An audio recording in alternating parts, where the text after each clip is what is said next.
Have you ever had that moment where your body reacted before your mind could explain why? A strong gut feeling, so strong it made your hands shake. Or a sudden wave of emotion that came out from nowhere. Or maybe a place that you felt like home, though you've never been there before. So if you have ever dismissed these moments as coincidences, then this video is for you. I'm a medical doctor trained to trust only what can be measured and proven. But my journey through medicine led me to a realization. The most sophisticated diagnostic tool we possess is not in the hospitals or labs, it's the largely untapped potential of our own subconscious mind. This video is not about spirituality versus science, but it's about the fundamental blind spot in modern medicine. The fact that while we have mapped the brain, we still cannot explain why gut feelings are often so accurate than careful analysis. How we can recognize someone or some place we have never met or been before. What really happens when the body knows before the mind understands. So today, I'll take you through my personal journey that changed everything I knew about the mind, and that might change how you see yours.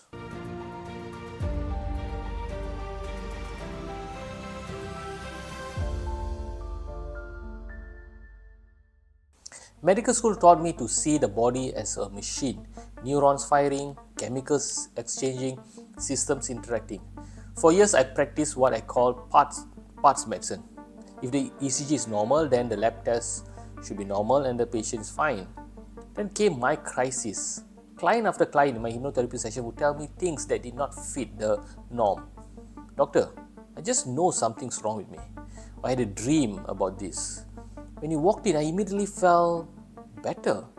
At first, I dismissed them as coincidences or just hallucination. Until that day, my own body started speaking to me in ways I could not ignore. Because if 95% of our decisions are made subconsciously, as many studies have shown, would you want to understand what that hidden influences are? Whether you are a skeptic, a professional scientist, or anyone, someone who's always felt things they could not explain, then this video is about bridging that gap between what we can prove and what we know deep down to be true. Medical school taught me the mind is hardwired, neurons firing, chemicals exchanging, and after patient awoken from surgery, I chart their vitals, I call it good anesthesia, good recovery. It became my personal burnout. No matter how many patients I helped, I felt disconnected. Felt like something was missing, so fundamental. So I began experimenting on myself. Meditation to quiet the constant medical analysis, hypnosis to bypass my overactive conscious mind, journaling those knowings we all has dismissed. So what I discovered, my subconscious mind is just not processing information. It's often several steps ahead of my thinking mind. Last January, during what was supposed to be a routine tour of Kashmir, my guide made an offhand suggestion. So he said, let me show you something most tourists never see. What followed was a journey that changed everything I understood about human consciousness. For nearly 2 hours, the jeep climbed treacherous mountains, roads, just some dust clinging cliff. The air grew thinner with every moment. My medical mind noted the altitude symptoms, the headache, the heart rate going up, but something else was happening too. A quiet, persistent pull in my chest that had nothing to do with oxygen level. It was like a feeling coming back home. When we finally stopped at a remote army outpost near the line of control border, there was a temple slightly uphill, and we made our way up, a short climb up. Beautiful scenery, the wind, just ancient rocks stacked against the mountain, wind blowing. But as I crossed the threshold, 3 things happened simultaneously.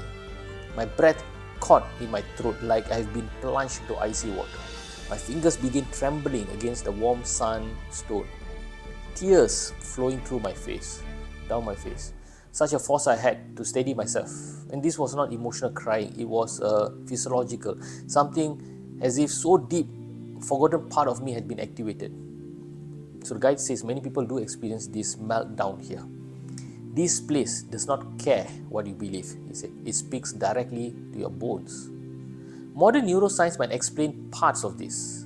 The hippocampus plays cells, creating profound spatial recognition. The vagus nerve's role in emotional flooding. The way high altitude hypoxia can lower emotional inhibitions. But none of this accounts for the overwhelming certainty I felt in that moment. Not that I've been here before, but it was like exactly where I was meant to be. The temple's power did not come from its architecture or legends, but from the ability to make strangers feel remembered. This is where my training failed me. As a medical doctor, I've been taught if you cannot measure it, then it's not real. So when I stood in that temple, tears pouring down my face, two versions of me came out. The doctor part of me said elevated cortisol from altitude stress, temporal lobe activation mimicking spiritual experiences, or maybe a classical type of hyperventilation induced emotional lability. But the human part of me also said that a certainty deeper than any MRI scan, a connection that defines space and time, the crushing weight of realization my medical experiences or knowledge had no code for soul recognition. So, do you know what we call unexplained symptoms in medicine? Psychosomatic, a fancy way of saying it's all in my head. But what if it is not in the head? Just not the way we think. So here's the truth. No medical school prepares you for this or prepares anyone. You can know every neurotransmitter and still weep at sunset. You can map the vagus nerve but never explain why some hand heals and when they touch. You can memorize Gray's anatomy yet feel your breath stop when life leaves a body. And maybe Hippocrates knew this 2000 years ago when he said, it's more important to know the person with the disease than the disease itself. Because the day I prioritized measuring over meaning was the day I stopped being a healer and became a technician. As doctors, we are trained to distrust anything we cannot quantify. But after my experience in Kashmir, it forced me to confront the limits of medical science. I discovered something amazing. The most sophisticated diagnostic tool is not our technology, it's the human body itself, the ability to know what the mind has not yet processed. Neuroscience now confirms that ancient healers always knew. Our gut's second brain, enteric nervous system, contains 500 million neurons, more than your spinal cord, constantly communicating with your head brain. The heart emits an electromagnetic wave 60 times stronger than your brain's, detectable 3 feet away, potentially explaining why we feel others' presence. Your subconscious mind processes 11 million beats per second while your conscious mind struggles with just 50, meaning your body often knows truth. Your thinking mind has not caught up yet. Yet medical education ignores this. We spend years memorizing lab values but not 1 hour learning to interpret our own physiological wisdom. Here's what this means for you. The gut feeling about a patient's condition, it's like your subconscious mind detecting micro sweating, pupil dilatation, or certain scent changes, micro scent changes. The instant connection with a stranger. Your heart rhythm may have synchronized before either of you spoke. The chills in certain places that you feel. Your body might be detecting subtle electromagnetic or infrasound patterns.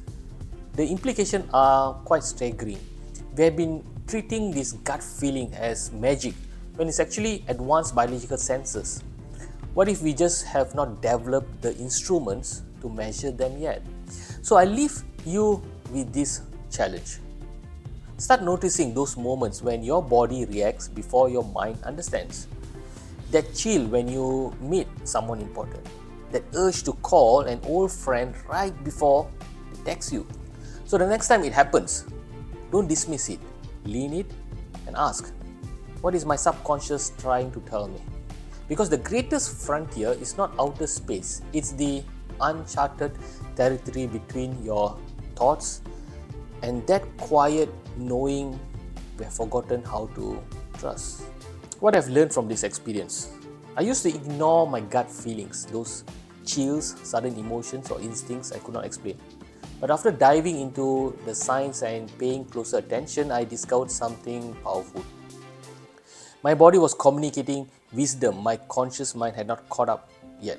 And here's what I took away. My body knows first.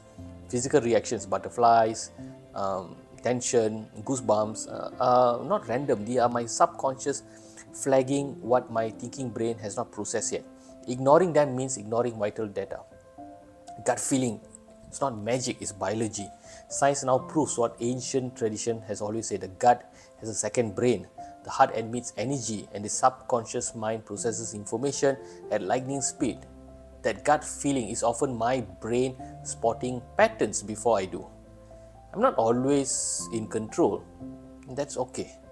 Most decisions happen subconsciously before I choose. But instead of feeling powerless, I learned to watch my own patterns. Why do I tense up around certain people? Why do I feel calm in some places and uneasy in others? Awareness gives me back certain urgency. That deep sense of familiarity with someone or some place, it's like maybe likely my brain recognizing subtle clues, energies, or body language, even phenomena that my logic mind cannot articulate yet. Modern medicine misses key tools. Doctors rely on tests, but some diagnoses start with a hunch. Like for example, nurses who sense a patient's decline before monitors shows it, or a person who just knows something's wrong. Ignoring gut feeling leaves you a critical layer of insight. 3 simple habits that changed everything that I've been practicing. Journaling those weird feelings to spot recurring clues. Pausing when my body reacts, asking, what is this trying to tell me?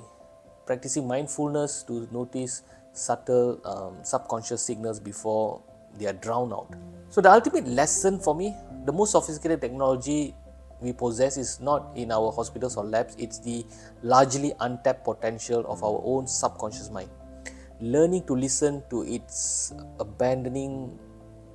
not actually abandoning science, but it's expanding our understanding of what it means to be human. This journey from unconscious autopilot to mindful awareness has not erased my struggles. I still overthink, I still doubt. But now there is a difference. When I stand in the operating room, I notice how the silence between heartbeats mirrors and stillness I find in meditation. When I guide hypnotherapy clients, I am no longer just analyzing their brain waves and feeling the weight of their stories, their unconscious weight. And when I teach mental resilience, I don't just share techniques. I confess how hard it was for me as a doctor to train a trained doctor to trust only data, to admit that energy and emotions are now diagnostic tools too. So I'll leave you with this thought. We accept that salmon returns to their birth rivers after years at sea. But when humans feel that same pull, when we know things we should not, when places or people feel home like logic cannot explain, we call it coincidences or worse, delusion. But what if we have got it backwards? What if that temple did not give me a revelation? The temple did not give me a weird understanding, but removed the mental blocks that kept us from seeing what's already there. What if that's true? What else am I missing?